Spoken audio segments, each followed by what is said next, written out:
Selamat pagi, salam sejahtera. Isu hangat pagi ini, ulasan hangat. Apalah nasib parlimen kita? Berita sepenuhnya. Ulasan.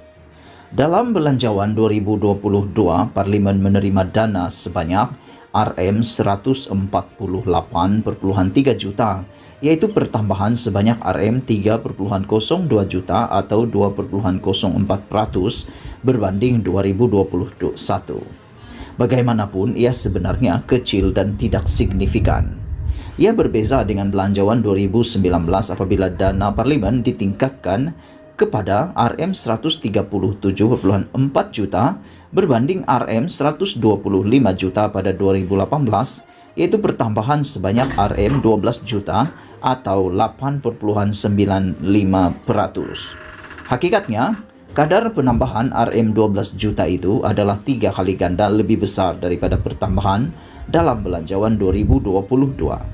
Dalam perkataan lain, Belanjawan 2022 menunjukkan bahawa sekali lagi institusi parlimen dipinggirkan. Peruntukan parlimen dalam Belanjawan 2022 adalah 8 kali ganda lebih rendah berbanding 2021 bagi Dewan Bandaraya Kuala Lumpur, yaitu sebanyak RM2.65 bilion. Persoalannya, bagaimana DBKL yang hanya menguruskan Bandaraya Kuala Lumpur mempunyai dana yang lebih besar berbanding parlimen yang menguruskan seluruh rakyat Malaysia? Apalah nasib parlimen kita? Setelah dimanipulasi sepanjang darurat dan pandemik oleh kerakusan badan eksekutif dan Perdana Menteri, usaha untuk membina semula ases yang baik tidak dimulakan dengan Belanjawan 2022. Ironinya, peruntukan Jabatan Perdana Menteri JPM dalam Belanjawan 2022 pula yang meningkat kepada RM12.2 bilion, iaitu 80 kali ganda lebih besar daripada dana parlimen. Politik kosmetik kerajaan. Dengan peruntukan sekecil itu, sejauh manakah transformasi parlimen yang dijanjikan kerajaan dan Ismail Sabri Yaakob kepada Pakatan Harapan PH dalam Memorandum Persefahaman MOU Transformasi dan Kestabilan Politik dapat dilaksanakan segera?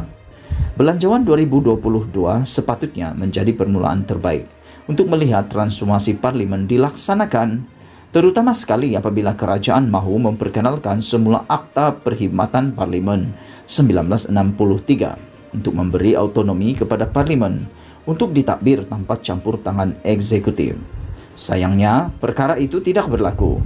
Belanjawan 2022 masih lagi dirangka menggunakan pendekatan pentadbiran BN yang menumpukan pemusatan dana di tangan Perdana Menteri, bukan untuk menyuburkan demokrasi berparlimen dan tadbir urus negara. Malah, butiran agihan peruntukan kepada setiap jawatan kuasa pilihan khas JPK di Dewan Rakyat dan Dewan Negara serta dana kawasan bagi semua ahli parlimen seperti yang dijanjikan dalam MOU Transformasi dan Kestabilan Politik tidak kelihatan dalam Belanjawan 2022. Dari sudut yang berbeza, agenda transformasi parlimen dilihat sebagai politik kosmetik kerajaan untuk menyedapkan hati rakyat dan menonjolkan imej kononnya Putrajaya kini bersikap terbuka ketika sebenarnya ia tidak berlaku sama sekali. Sedar atau tidak, Belanjawan 2022 meneruskan pemberian dana khas secara besar-besaran kepada seorang Perdana Menteri. Dana khas itu merujuk kepada peruntukan yang hanya boleh dibelanjakan oleh Perdana Menteri mengikut budi bicaranya. Kebanyakan peruntukan pembangunan JPM dalam Belanjawan 2022 adalah dana khas buat Perdana Menteri, seperti projek khas butiran 93500 sebanyak RM1 bilion, dana fasiliti 97000 sebanyak RM200 juta, dan projek Mesra Rakyat 93600 berjumlah RM440 juta. Dana khas itu dianggarkan berjumlah RM2.14 bilion atau 28% dari jumlah keseluruhan dana pembangunan.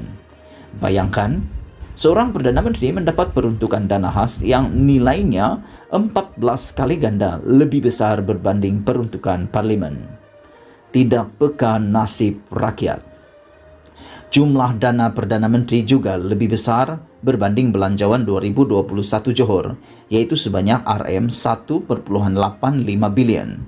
Ia dianggarkan 4 kali ganda lebih tinggi berbanding belanjawan 2021 Melaka berjumlah RM445.96 juta. Justru, apakah rasional seorang Perdana Menteri mempunyai dana khas melebihi dana negeri?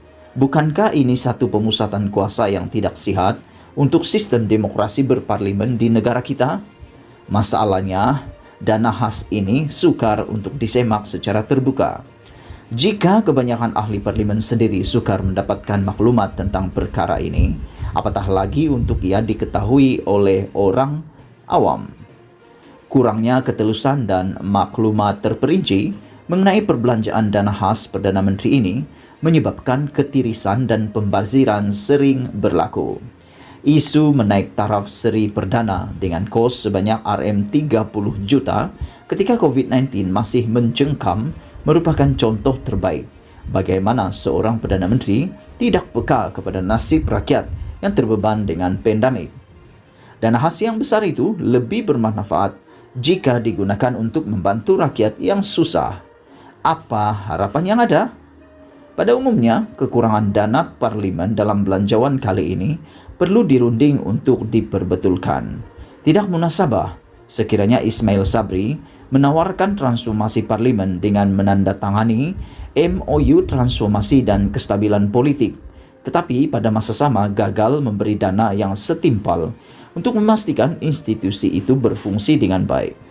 Pelaburan kepada parlimen adalah satu misi nasional.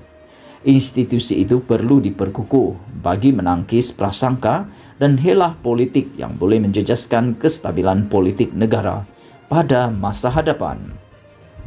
Ia adalah harapan besar rakyat yang mahukan sebuah negara demokratik dan tidak didinominasi oleh Perdana Menteri yang lagak seperti Presiden. Wajar sekiranya parlimen menyemak ketelusan perbelanjaan dana khas buat Perdana Menteri agar ia benar-benar digunakan bagi mengatasi masalah rakyat.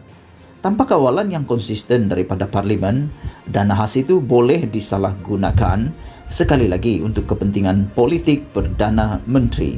Ditulis oleh Fakhru Razi Rashid, ialah Koordinator Penyelidik Research for Social Advancement (REFSA). Tulisan ini tidak semestinya mencerminkan pendirian rasmi Malaysia Kini, dipetik dari Malaysia Kini.